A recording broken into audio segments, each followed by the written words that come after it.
Dalawang magkahiwalay na insidente ng pamamaril ang nangyari sa Maguindanao del Sur 2 araw bago ang Bilang Pilipino 2025. At live po mula sa bayan ng Buluan, nasa frontline ng balitang yan, si Gio Robles. Gio, ilan ang napaulat na nasawi sa pamamaril? Andre, patay sa pamamaril ang tumatakbong municipal councilor at anak ng isang barangay chairman sa bayan ng Pandag dito sa Maguindanao del Sur. Yan ay ayon mismo kay Pandag incumbent Mayor Mohajiran Boji Balayman. Sugatan naman ang dalawang sundalo sa magkahiwalay na engkwentro sa pagitan ng militar at hindi pa nakikilalang grupo sa bayan ng Sharif Agua.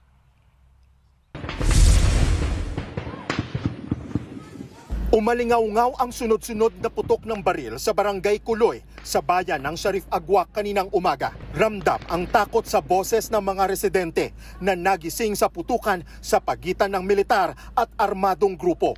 Ang ilan, kanya-kanyang tago para hindi tamaan ng bala. Bandang alas 5:30 ng umaga nang magsimula ang putukan. Habang nagpapatrol yung ating mga kasundaluhan doon, bahagi na rin ang ating ini-implement na mga security measures in line with election. Pero po silang na-encounter na grupo, armed group, at yun nga po, nagkaroon ng palitan ng putok. Dalawang sundalo ang kumpirmadong sugatan pero nasa mabuti ng kondisyon. Inaalam pa kung may mga tinamaan sa kabilang grupo na hindi pa tinutukoy ng militar. Itong nabangga natin ay mga may mga nagsasabi na miyembro ng MILF, may nagsasabi na miyembro ng DIAP, at syempre we have to double check. Tumigil na ang engkwentro pero patuloy ang clearing operation sa lugar ng 33rd Infantry Battalion. Nasa 50 pamilya ang lumikas pero nagsimula na ring bumalik sa kanilang mga tahanan. Hindi pa masabi ng militar kung ito ay may kinalaman sa eleksyon. Sa Maguindanao del Sur pa rin, 5 ang napaulat na nasawi ayon kay incumbent Pandag Mayor Mohajiran Balayman. Kasunod ito ng pagpapaputok umano ng private army ng kalaban ni Balayman sa pagkaalkalde na si Tuy Mangudadato. Ayon kay Balayman, kabilang sa mga nasawi ang isang municipal councilor na tumatakbo sa ilalim ng kanyang partido. Patay din daw sa pamamaril ang anak ng barangay chairman na isa ring supporter nito. Nakapanayam ng News 5 ang isa sa mga tumatakbong municipal councilor sa partido ni Balayman na tinamaan din ng bala sa kanang braso. Andun po ako sa bahay nun, sir.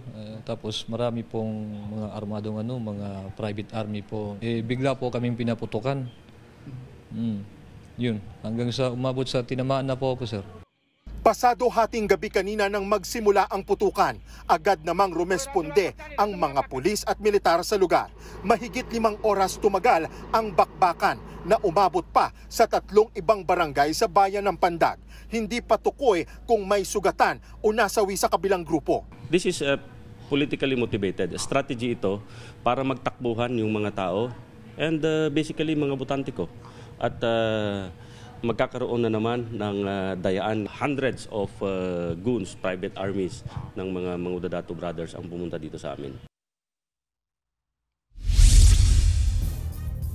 At kaugnay nga po dyan sa sinabi ni incumbent Mayor Mohajiran Boji Balayman ay sinusubukan din nating kunin ang panig ni Pandag mayoral candidate Tuy Mangudadato. Samantala, kabilang sa mga napaulat na 5 nasawi ay ang isang lola na tinamaan ng ligaw na bala. Patuloy ang investigasyon ng Pandag PNP. Ayon naman sa Pandag COMELEC office ay maituturing ito na election-related violence. Andre.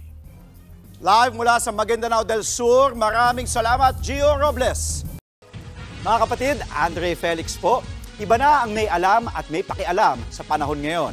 Para sa tuloy-tuloy na balitaan sa Frontline kahit weekend, mag-follow at subscribe sa social media pages ng News 5.